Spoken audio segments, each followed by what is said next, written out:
The events of the Night Riders took place from 1906 to 1911, and it took a toll on the people of Kentucky. The secrecy of the Night Riders was deep, and in the beginning seemed to be impenetrable. As many events or movements in society, the Night Riders began to unravel. With the Night Riders becoming more violent, their silent support began to turn into vocal disapproval. Mary Hallowell's stand and the murder of Axiom Cooper were definitely events that the Night Riders' hold began to slip. The trial of David Amos was also a deep blow, even though he was not convicted. Lieutenant Newton Wilburn of the Kentucky State Guard had led raids against the Night Riders in 1908, which helped authorities arrest many men who would lead to be informants.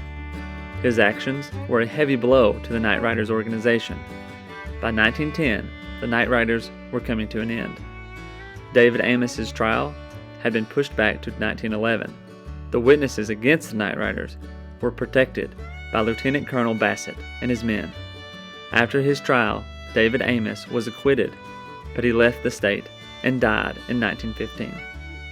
Another case was being tried during the same year and also carried a heavy influence on the tobacco industry.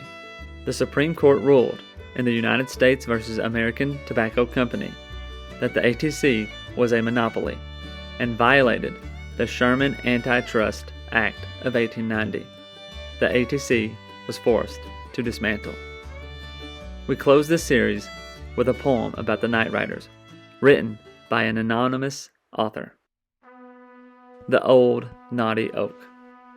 On the old knotty oak in North Christian, way out on the Kirksmansville Road, there has lately been posted a notice to all farmers, the bad and the good.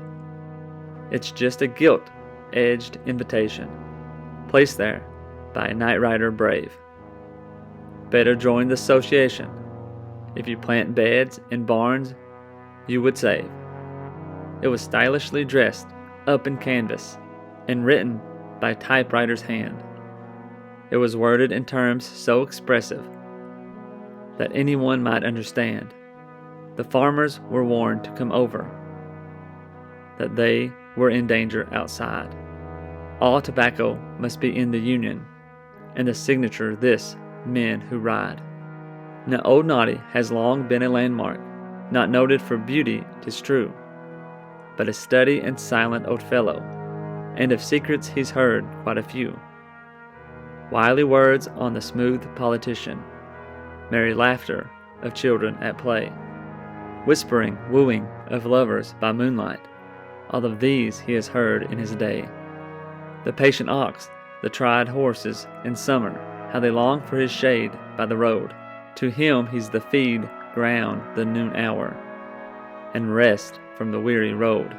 Old has held all the sale bills, he's proud of the nails in his side, but his head hangs in humiliation at the threat of the bad men who ride.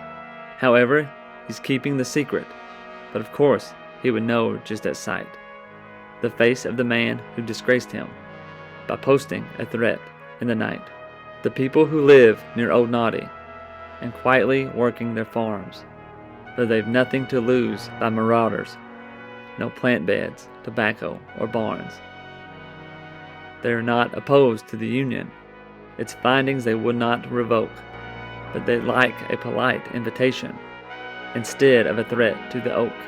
They've read long ago in an old book that in union alone man may stand, that a house with the members divided is like one built on the sand. Then here's to the D.T. Association. May its principles ever abide. Here's to order and law in Old Christian, but contempt for the men who ride. This poem was published in the Kentucky New Era.